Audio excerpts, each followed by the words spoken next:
मंगलमय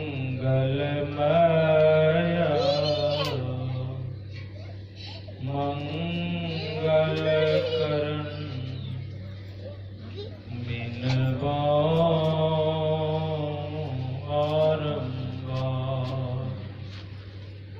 मंगलमय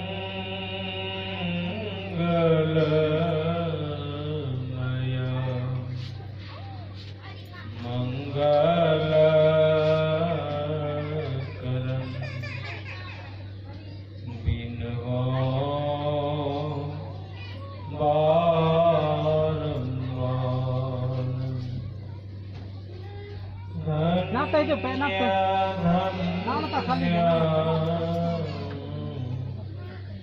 सद्गुरु सुखद महिमा कहीं न जाए, जो कछु कहो तुम्हारी कृपा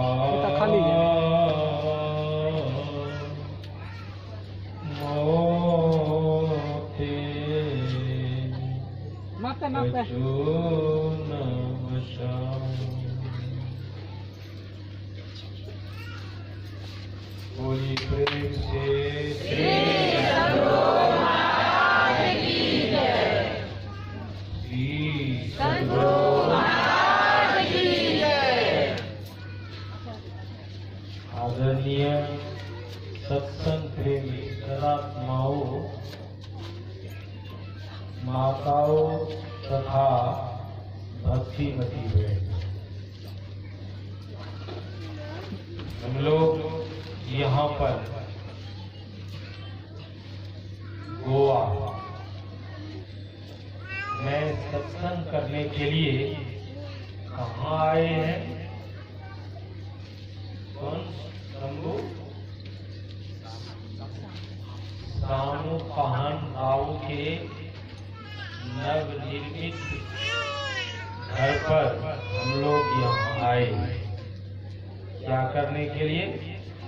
सत्संग करने के लिए। सत्संग जहाँ होता है वह स्थान बहुत पावन हो जाता है, पवित्र हो जाता है। हम तो हिंदी भाषा में आप लोगों को सुना रहे हैं, बहुत माताएं बहन तो हिंदी कम जान रहे हैं, फिर भी अभी तो बहुत हिंदी समझने लग गए हैं। तो जिस स्थान पर हम सत्संग करने के लिए आए हैं वह स्थान बहुत पावन है, पवित्र है। ऐसे स्थान को भगवान शिव भी नमन करते हैं। कौन नमन करते हैं, प्रणाम करते हैं? भगवान शिव भी ऐसे स्थान को प्रणाम करते हैं। क्यों? इसलिए कि सत्संग में सभी देवी देवता आ जाते हैं, संत आ जाते हैं। अभी शव संतन की बड़ी बलिहारी गाया गया है शुरुआत में। हमारे गुरु भाई जो मंच पर बैठे हैं, इनका तो नाम आप लोग और कुछ लेते हैं, हम तो कुछ और कहते हैं। तो इन्होंने अभी शव संतन की बड़ी बलिहारी शुरुआत में गाए।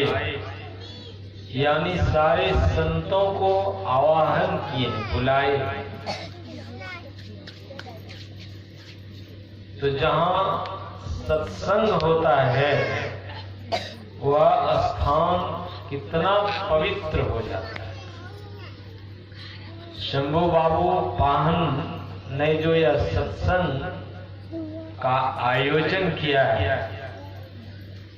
बड़े पुण्यात्मा है। बहुत जन्मों का इनका उत्तम संस्कार है, जिस संस्कार के कारण सत्संग करा रहे हैं। और यह सत्संग में कौन कौन आते हैं? अब भगवान शिव भी प्रणाम करते हैं जहां सत्संग होता है। कथा प्रसंग में हमारे महात्मा लोग सुनाते हैं, एक बार मां पार्वती के साथ भगवान शिव गंगा स्नान करने जा रहे हैं। भगवान शिव भी गंगा स्नान करते थे, जबकि भगवान शिव के ऊपर ही गंगा है, इसलिए शिव को गंगाधर भी कहते हैं। तो जिसके जटा में गंगा है, ऐसे भगवान शिव भी गंगा स्नान करने के लिए जा रहे हैं मां पार्वती के साथ। हम लोग जो यहाँ बैठे हैं कहाँ हैं? कहाँ स्नान कर रहे हैं? हम लोग स्नान कर रहे हैं। कहिएगा पानी वानी तो है नहीं, गंगा जी तो है नहीं, कहाँ स्नान कर रहे हैं? राम भक्ति का जो प्रचार प्रसार होता है, राम भक्ति का जहाँ ज्ञान का आदान प्रदान होता है, यानी जहाँ सत्संग होता है, वह क्या है? गंगा की धारा।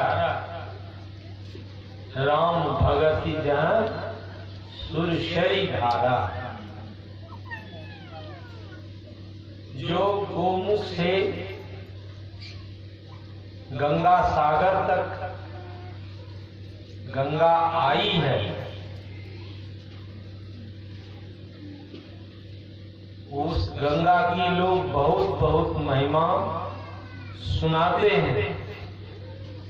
और उस गंगा में स्नान करने के लिए ऋषिकेश जाते हैं। गोमुख में तो आप उस गंगा में स्नान नहीं कर सकते।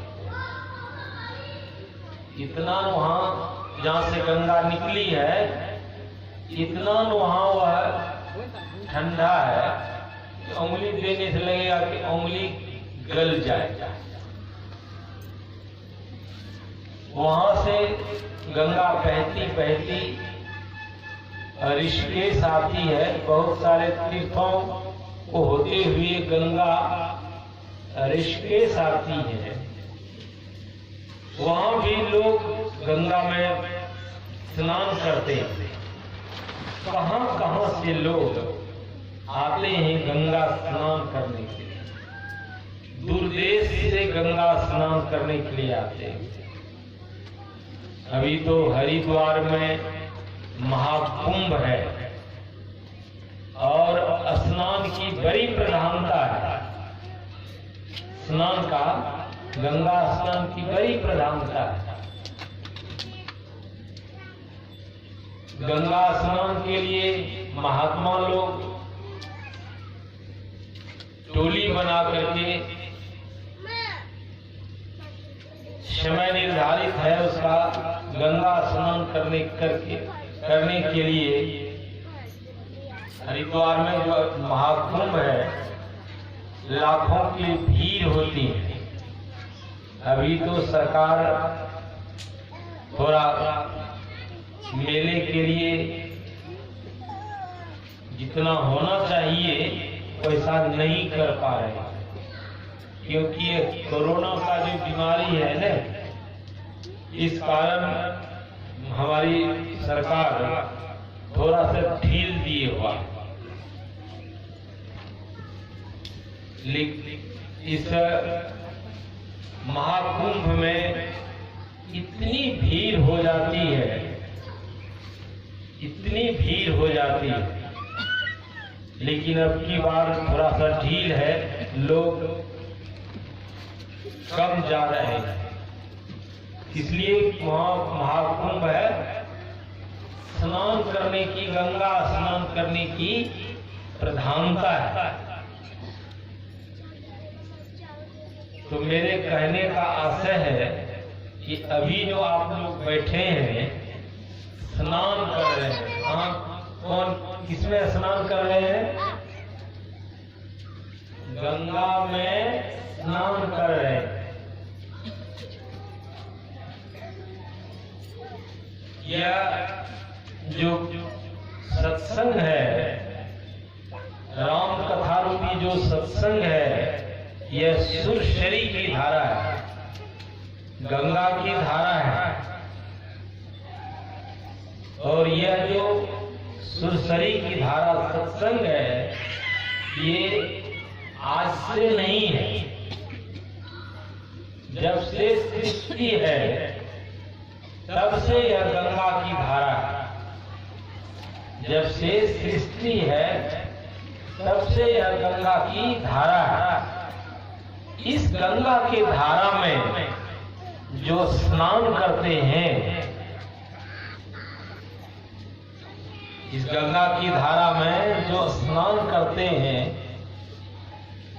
वह कितना पावन बन जाता है, पवित्र बन जाता है, और धीरे धीरे जीव का कल्याण होने लग जाता है,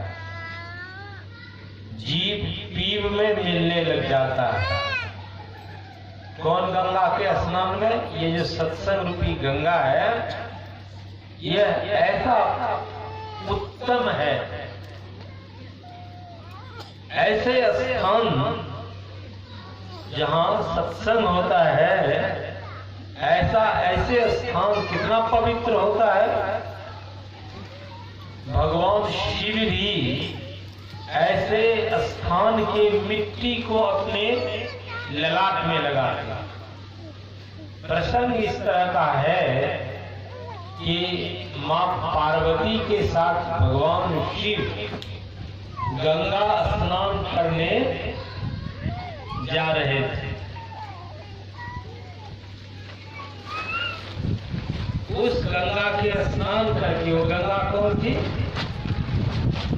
इस गंगा में स्नान करने के लिए भगवान शिव और मां पार्वती गए हैं। वह कौन सी गंगा थी?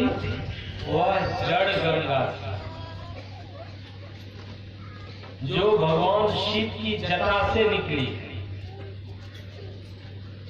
ऐसे गंगा में, जबकि भगवान शिव के जटा में गंगा है ही, फिर भी स्नान करने के लिए उस गंगा में जाते हैं। गंगा में, ये जड़ गंगा में स्नान करने से क्या होता है? शरीर पवित्र होता है। यह जो शरीर है, यह पवित्र होगा। और इस गंगा में, जो जिस अभी गंगा में आप लोग बैठकर स्नान कर रहे हैं, इस गंगा में स्नान करने से मन पवित्र हो जाए। लेकिन स्नान करेंगे तब। जो हिंदी भाषी हैं समझते भी होंगे। इस गंगा में आप लोग गंगा क्या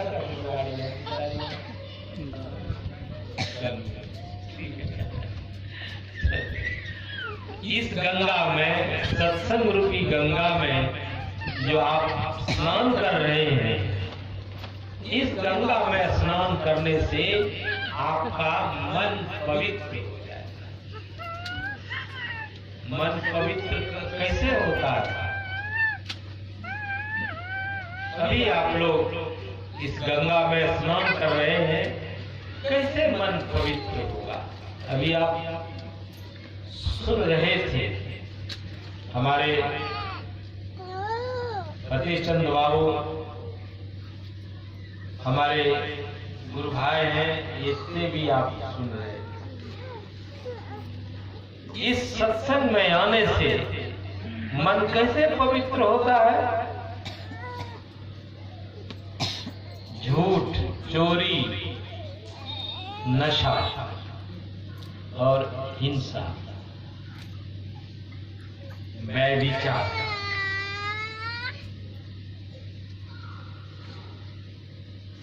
झूठ ऐसा झोला है।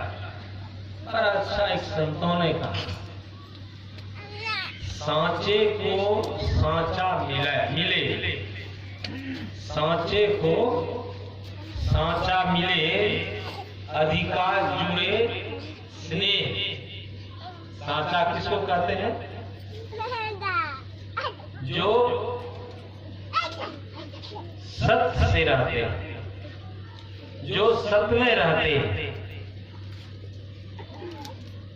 यदि ऐसे को ऐसा ही मिलता है तो संत कहते हैं सांचे को सांचा मिले, अधिकार जुड़े स्नेह।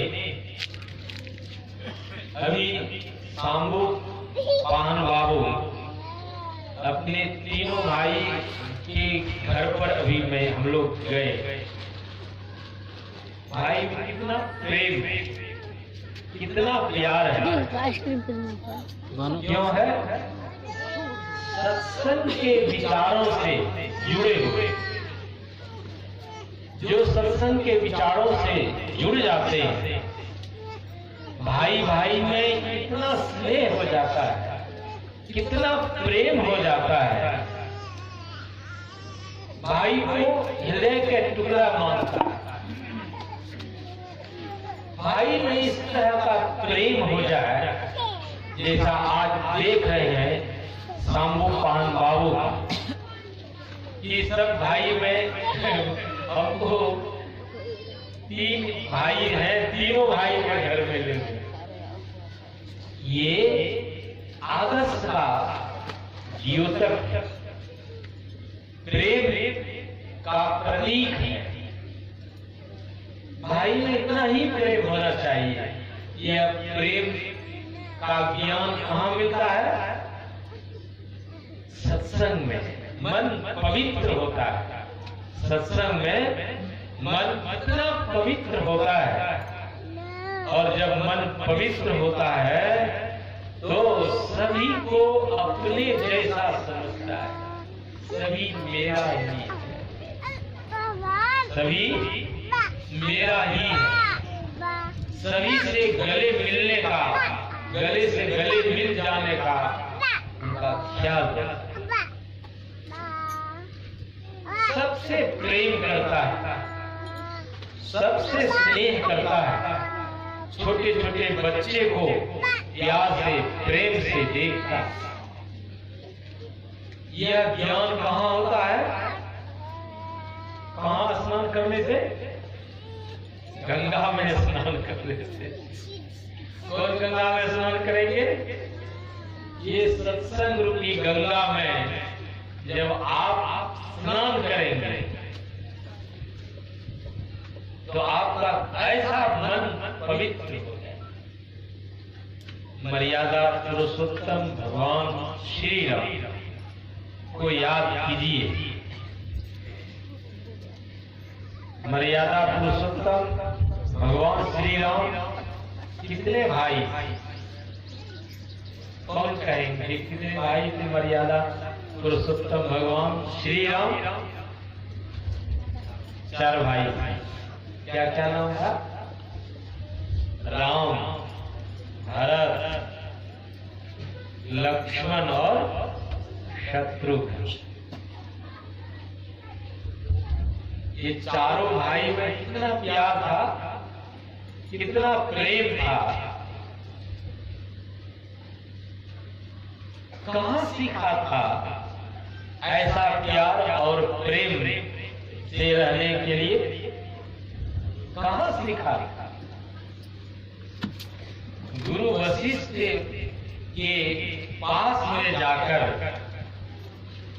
जब भगवान श्री राम चारों भाई गुरु वशिष्ठ के पास में जाकर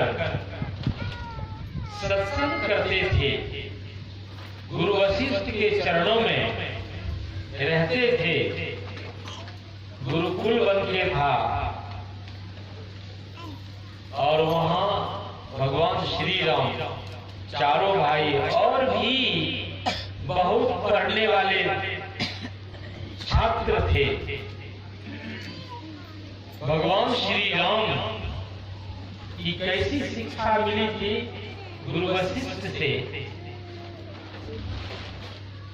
जितने भी शिक्षक, जितने भी वहां छात्र थे, भगवान श्री राम सबको प्यार की दृष्टि से देखते, सबको ज्ञान सुनाते थे। तभी तो आज मर्यादा पुरुषोत्तम भगवान श्री राम कहलाते। हम लोग जो इस सत्संग में आए, हम लोग सभी गुरु भाई बहन हैं, सभी हम लोग आपस में सखा है, सभी आपस में हम लोग मित्र हैं। यदि हम लोगों में इसी तरह की मित्रता बन के रहे, यह समाज कैसा बन जाएगा? और आप लोग अपने को आदिवासी कहते हैं। आदिवासी का क्या होता है? क्या होता है आदिवासी का? बोलो, आदि किसको कहते हैं? सबसे पहले वासी, जो सबसे पहले से रह रहे हैं, उसी को आदिवासी कहते हैं। जो सबसे पहले से रह रहे हैं इस धरा पर, आदिवासी वही है जो पहले से रह रहा है, लेकिन ज्ञान के अभाव के कारण आज कहीं जाइए, आदिवासी अपने को कहिए तो कुछ लोग हैं मुंह घुमा लेंगे, लोग तो अनपढ़ लोग सब है, गंवार लोग हैं, ऐसे कहकर तिरस्कार की दृष्टि से देखते। क्यों देखते हैं?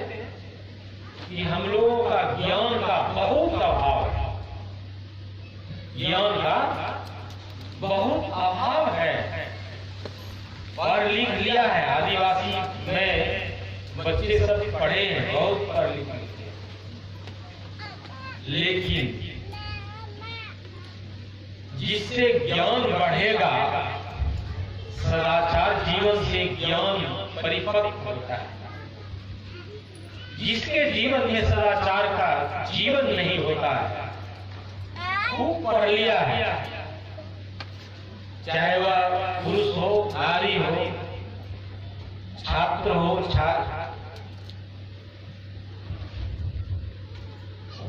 खूब पढ़ लिया है, लेकिन इस ज्ञान से वंचित है कि हमें झूठ नहीं बोलना है, चोरी नहीं करनी है, नशा को नहीं लेना। आदिवासी जिसके लिए बहुत प्रशंसा है, जो इस धरा पर सबसे पहले से है, उस आदिवासी के लिए सरकार बहुत कोशिश कर रही है। ये जो पहले से रहने वाले जन हैं, इनका सुधार कैसे हो, इसका जीवन आनंदमय कैसे हो, इनके जीवन में कैसे सुख मिले। हमारी झारखंड की भी सरकार बहुत सोच रही है, कर रही है। भारत सरकार तो कर ही रही है, लेकिन अभाव है कि पढ़ा लिखा है, बच्चे लोग सब बहुत पढ़ा लिखा है, लेकिन जब मैं देखता हूं तो क्या क्या करता है, क्या क्या खाता है, सोच होता है। एक आदिवासी रांची की बात मैं करता हूं। एक आदिवासी बड़े अफसर थे, मैं समझता हूं कि उसको 50,000 रुपया का महीना मिलता।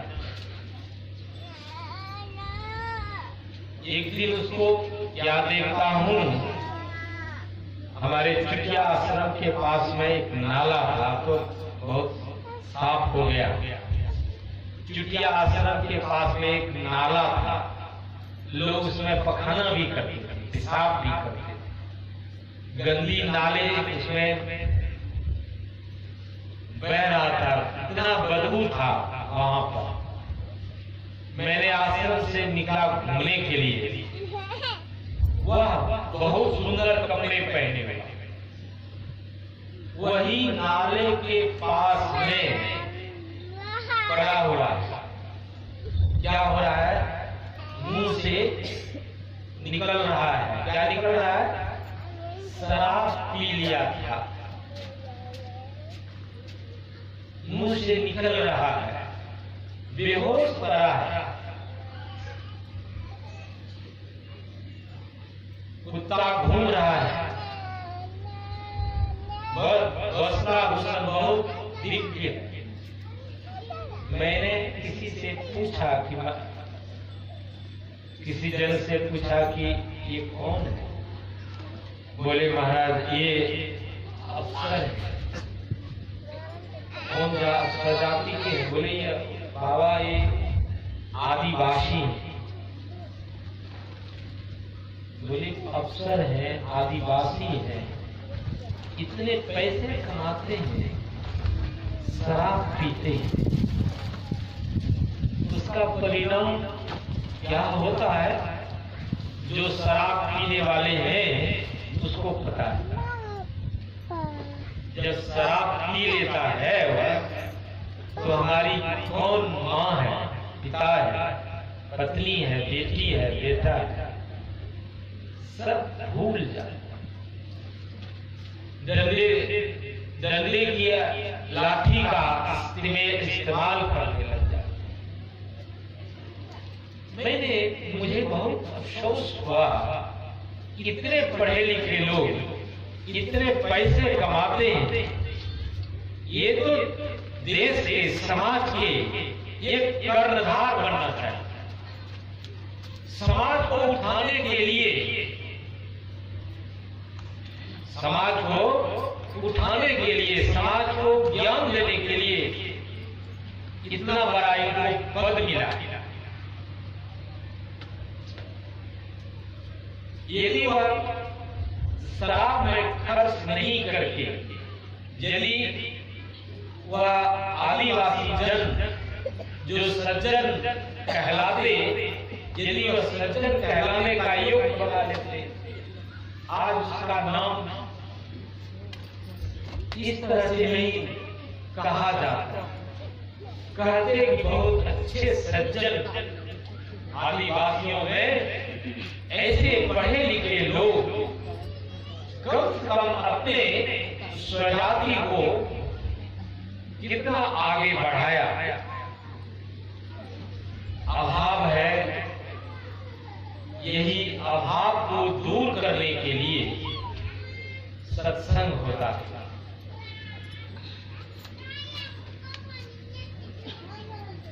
कहीं पर आप जाइएगा, आदिवासी कहते ही लोग मुंह चेहरा करने लगते हैं। क्यों करने लग जाते हैं? इसलिए ये इसका खान पान ठीक नहीं है। बुद्धि विचार खान पान से होते हैं। जैसा खाइए अन्न वैसा होगा मन। जैसा अन्न खाइएगा वैसा मन होगा। चलिए, तो आप जिस गंगा में स्नान करने के लिए यहाँ आए हैं, सत्संग कर रहे हैं, यह बहुत पावन है, पवित्र है। ऐसे स्थान को भगवान, ऐसे स्थान की मिट्टी को भगवान शिव भी अपने ललाट में लगाकर अपने सौभाग्य की सराहना करते हैं। कौन? भगवान शिव ऐसे स्थान की मिट्टी को ललाट में लगाकर अपने को सराहना करते हैं कि मैं धन्य हूं। जब भगवान शिव गंगा स्नान करके मां पार्वती के साथ लौट रहे थे, स्नान किया है, तन पवित्र हुआ है, उस स्थान पर जाते हैं भगवान शिव और जाकर उस स्थान की मिट्टी को अपने ललाट में लगाते हैं। मां पार्वती कहते हैं, ये आप क्या कर रहे हैं? अभी गंगा स्नान करके आए हैं, अर्धांगिनी है, गंगा स्नान करके आए हैं, ये मिट्टी को अपने माथे में क्यों लगाया? भगवान शिव ने कहा, देवी चलो बताएंगे। फिर भगवान शिव आगे बढ़ते हैं, फिर वहां के स्थान की मिट्टी को अपने ललाट में लगाते हैं। मां पार्वती कहते हद हो गया, लोग आपकी पूजा आराधना करते हैं, वास्तविक में बोले यहाँ इस मिट्टी को आप क्यों अपने माथे में इस मिट्टी को लगा रहे हैं? तब भगवान शिव मां पार्वती से रहा नहीं गया, कहा कि आप जब तक बताएंगे नहीं तो अब आगे बढ़ेंगे नहीं। भगवान शिव ने कहा कि पार्वती, जिस स्थान की मिट्टी को मैंने अपने ललाट में लगाया, उस स्थान पर कभी सत्संग हुआ। कब हुआ सत्संग? कभी सत्संग हुआ था। इसलिए यह स्थान बहुत पवित्र। क्यों पवित्र है?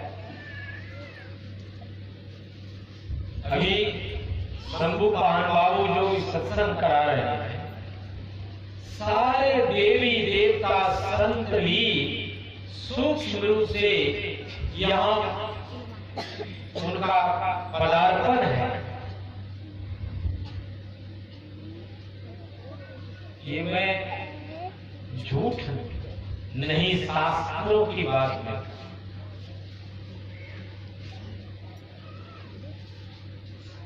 तो भगवान शिव ने कहा कि देवी, जिस स्थान पर मैं वहां की मिट्टी को ललाट में ले लगाया, वह स्थान पर कभी सत्संग हुआ था। कौन सत्संग हुआ था? अभी कहाँ आप लोग बैठे हैं? कोई बोलो। अभी कहाँ बैठकर स्नान कर रहे हैं? कितना स्नान कर रहे हैं? सत्संग रूपी गंगा में स्नान कर रहे हैं।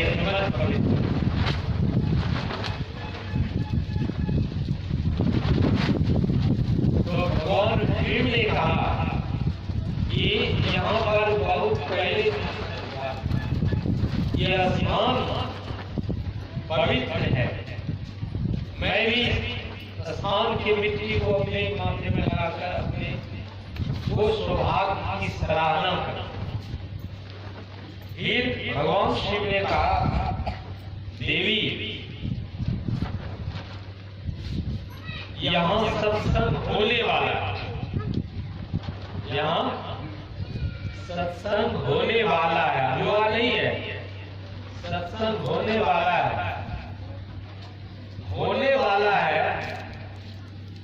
देवता सबको मालूम होता है कि यहाँ सत्संग होने वाला है, तो पहले से स्थान देखने लग जाते हैं कि हम यहाँ बैठेंगे, यहाँ बैठेंगे, यहाँ बैठेंगे। इसलिए जहाँ सत्संग होने वाला है वहाँ वह भी स्थान पवित्र है। ऐसे स्थान को मैं प्रणाम किया। और यह जो गंगा की धारा अभी बह रही है, ये क्या है? अभी तो साक्षात गंगा बह रही है। इसमें इतना मन पवित्र होता है। जब मन पवित्र होगा तो क्या हो जाएगा? झूठ छूट जाएगा, सच्चापन आप में आएगा। क्या होगा? संतों ने कहा सांचे को सांचा मिले। आप यदि सदा सत्य में अपने को बरतेंगे, आपको ऐसे लोग ऐसे सदा सत्य वाले लोग मिलेंगे, ऐसे प्रेमी मिलेंगे और बड़ा अच्छा लगेगा। इसलिए संतों ने कहा कि सांचे को सांचा मिले, अधिकार जुए स्नेह। कितना स्नेह बढ़ जाएगा? अब देखिए, ये गोवा मलियादाग जो आदिवासी लोग हैं, महाधिवेशन में जाते हैं, कितनी ख्याति है। ये विदेश में यहाँ के जो गोवा मलियादाग का जो जन है, कितना प्यार है, प्रेम है। इनका गुणगान विदेशों में भी हो रहा है। ये जो इन्होंने स्वागत करते हैं महाधिवेशन में, अभी भी स्वागत कर रहे थे गुरु महाराज का। ये सब चित्र विदेशों में भी गया। और जब इनके स्वागत करते हैं गुरु महाराज के वाणी के द्वारा, यहाँ के क्षेत्र के लोग गोवा और मलियादाग और वहाँ कहाँ बनगांव सब मिलकर जब जाते हैं स्वागत के लिए, खूब जाते हैं। सभी लोग सराहना करते हैं, आहा कितने अच्छे, कितना प्रेम है, कितना प्यार है, सराहना। तो इसलिए संतों ने कहा कि सांचे को सांचा मिले, अधिकार जुड़े स्नेह। कितना प्रेम हो जाता है। जहां भी जाएंगे सुनेंगे कि वही स्वागत करने वाले मंडली कहां से आए हैं? गोवा से, बनगांव से और मलियादाग से। बहुत प्यार करेंगे, जहां भी जाएंगे बहुत प्यार करेंगे, बहुत प्रेम करेंगे। यह क्यों हो गया? सांचे से सांचा मिला। गुरु महाराज सच्चे हैं। उस सच्चे दरबार में अपने को आपने समर्पित किया तो कितना स्नेह हो जाता, सभी प्यार की दृष्टि से। और झूठे को झूठा मिले, झूठे को झूठा मिले कर दे। जब झूठे को झूठा मिल जाएगा तो नेह टूट जाएगा। भाई भाई में जब झूठ होने लग जाए, समाज में झूठ का बढ़ना प्रारंभ हो जाए, समाज बिगड़ जाता है। समाज की स्थिति बहुत दयनीय हो जाती है। इसलिए सत्संग के माध्यम से आप लोग जितना यहाँ आए, इस गंगा में स्नान करने के लिए, इस गंगा में स्नान करने का श्रेय, स्नान कराने का श्रेय किनका है? किसका? शंभू वाहन बाबू का। और कितने का मंगल बाबू हैं और कौन सब बाबू सब हैं, सभी का श्रेय है। आप लोगों का जितने बैठे हैं, आप लोगों का भी बहुत बहुत श्रेय है। यदि आप लोग नहीं आते कि बाबा जी किसको सुनाता? आप लोग भी बड़े पुण्यात्मा हैं। कितना सुनाओगे भाई? आप लोग भी बहुत पुण्यात्मा हैं जो इस सत्संग रूपी गंगा में स्नान कर रहे हैं, मन को पवित्र कर रहे हैं। इसको और मन पवित्र हो जाए तो महापुरुषों का जो आदर्श है वह क्या है? झूठ, चोरी, नशा। नशा को नहीं ले। नशा में शराब है, गांजा है, भांग, बीड़ी है, खैनी है, बहुत सारे नशा है, उसको नहीं लें। यदि ले भी रहे हैं तो उसको धीरे धीरे छोड़ते चले, तभी आप समाज को बना सकते हैं। इस समाज को, ये आदिवासी जो समाज है, जो आज लोग अच्छी दृष्टि से नहीं देखते, कारण यह सब है कि हम लोगों का खान पान ठीक नहीं है। नशा लेते हैं, नहीं लेना, ले रहे हैं तो इसको छोड़िए, छोड़ते चलिए। हिंसा करते हैं, मुर्गी काट के खाते हैं, बकरी काट के खाते हैं। यह सब के सत्संग है। यदि आपका मन पहले पवित्र नहीं होगा, यह जो पवित्र आत्मा है, यह आत्मा क्या है? पवित्र है, बहुत पावन है। इस पवित्र आत्मा को आप जैसा तैसा देकर इस पवित्र आत्मा को मलिन करते, दूषित करते हैं। जब यह आपकी आत्मा मलिन होगी, दूषित होगा, तो ना जाने किस नरक में जाना पड़ेगा। यदि इस आत्मा को पवित्र करते, यानी शराब नहीं पीते, मांस, मछली, अंडा आदि नहीं खाते, आपकी आत्मा बहुत बहुत पवित्र हो जाएगा, बहुत पावन बन जाएगा। तभी आप इस समाज को बहुत ऊंचाई पर ले जा सकते हैं। सबको ख्याल करना है, यहाँ जितने भी आए हैं सबको ख्याल करना है कि हम जो नशा लेते हैं छोड़ दें, चाहे सत्संगी हैं। मैं तो इस समाज को सभी जहां तक माई से आवाज जा रही है, इस समाज को मैं आवाहन करता हूं, इस समाज के लिए मैं निवेदन करता हूं, इस ज्ञान को अपनाओ, समाज को आगे बढ़ाओ, अच्छे रास्ते को दिखाओ, बहुत जरूरी है।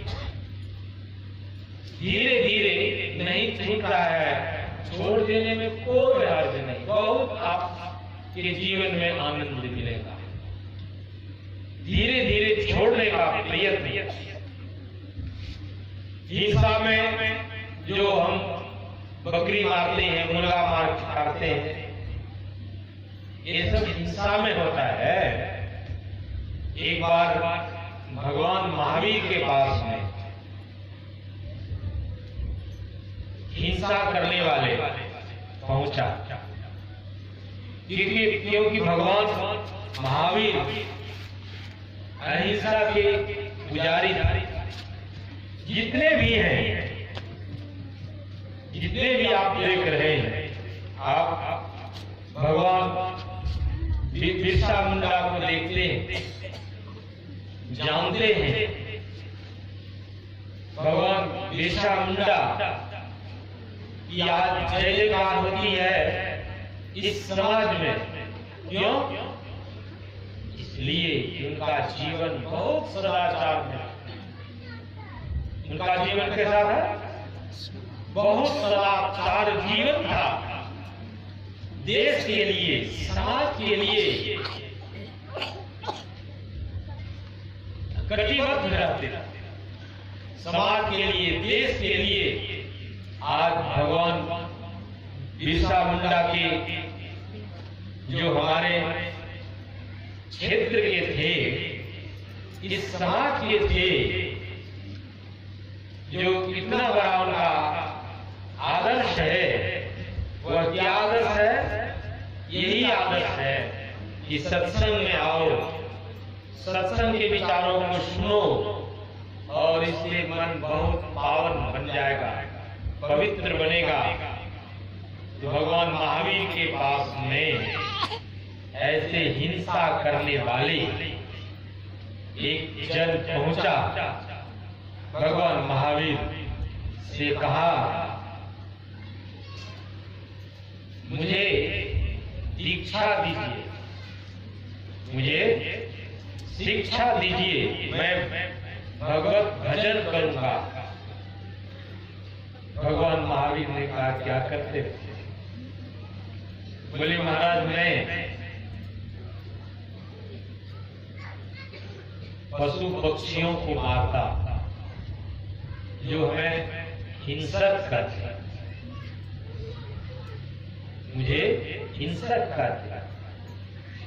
भगवान महावीर से जब इस तरह से उन्होंने कहा कि ऐसा मन में क्यों आया? ऐसे सत्संग में जो हिंसक था, किसके सत्संग में आया था? भगवान महावीर के सत्संग में आया, सुना, मन बदल गया। भगवान महावीर जब मन बदल गया कि मैं क्या कर रहा हूं, भगवान महावीर से याचना की उन्होंने। जो हिंसक था उन्हीं से अपने परिवार का भरण पोषण करता था। किससे अपने परिवार का भरण पोषण करता था? पशु पक्षियों को मारता था, उसी से अपने परिवार का भरण पोषण करता, खिलाता पिलाता। जब ऐसे गंगा में स्नान किया, मन पवित्र होने लग गया। भगवान महावीर के समय की बात है। भगवान महावीर से जाकर कहते, भगवान मुझे आप अपने शरण में ले लीजिए, मुझे ज्ञान दीजिए। तो भगवान महावीर ने कहा, अभी तुम ज्ञान लेने लायक नहीं है। कहा, प्रभु तब? बोले, तुम हिंसा वृत्ति को छोड़ो, तब तुम ज्ञान लेने लायक होगा। बोले, महाराज हमारे परिवार का यही भरण, इसी से भरण पोषण होता। यदि मैं हिंसा करना छोड़ दूं, ये पशु पक्षियों को नहीं मारूंगा, तो हमारे परिवार क्या हो जाएंगे? भूखे मरेंगे। तो भगवान महावीर ने कहा कि सुनो जी, निराश हो रहा था कि अब तो मैं जो सुना, आप लोग सुन रहे हैं, सुना, अब तो मुझे भगवान महावीर अपनाना नहीं चाहते। उदास हो गया,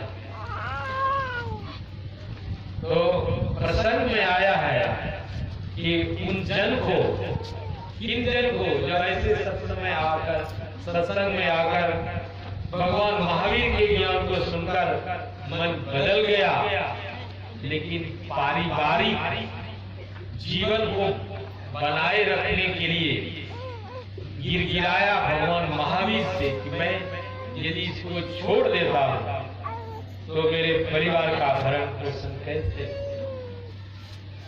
भगवान महावीर ने कहा कि देखो जी, सुनो,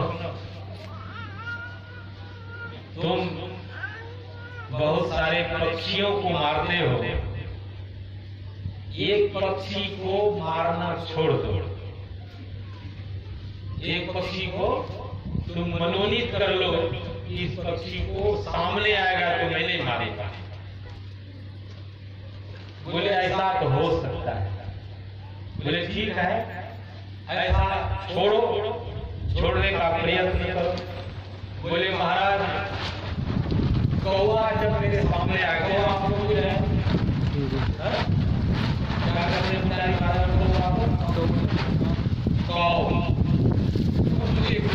वो जब आवेगा मेरे सामने तो उसको नहीं मारूंगा। चलो भाई ठीक है, उसको हम नहीं मारूंगा। अब कौ जो है जब आवे सामने उसको नहीं मारूंगा। फिर भगवान महावीर से वहां जाकर मिला, कहा कि महाराज मैं कौवा को नहीं मारता। बोले अब और भी पक्षी को, इस पक्षी को हम नहीं मारेंगे, ये करो। कहा ठीक है, गीत को नहीं मारेंगे। एवं प्रकार से क्या करने लग गया, धीरे धीरे धीरे धीरे उनका हिस्सा वृत्ति क्या हो गया, छूटते छूटते अहिंसक हो गया।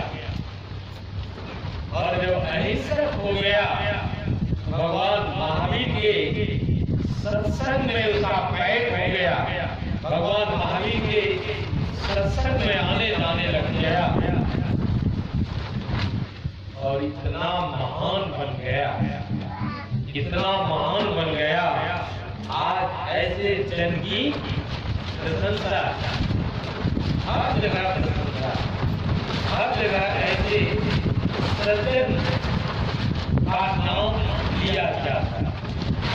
हिंसक था, धीरे धीरे अहिंसक बन गया। शराब दारू खाता पीता था, धीरे धीरे छूट गया। कितने अच्छे बने। तो कहने का आशय है, समय हो गया है। हमारे शंभू पाहन बाबू ने यह जो सत्संग कराया, बड़े पुण्यात्मा है। और जितने भी हम सत्संग सुनने के लिए आए हैं, ये भी बहुत पुण्यात्मा है। मैं परमारा के संत सद्गुरु महाराज से प्रार्थना करता हूँ, निवेदन करता हूँ,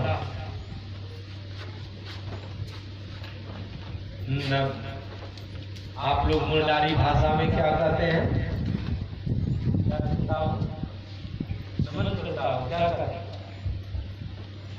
अच्छा जो भी हो, तो मैं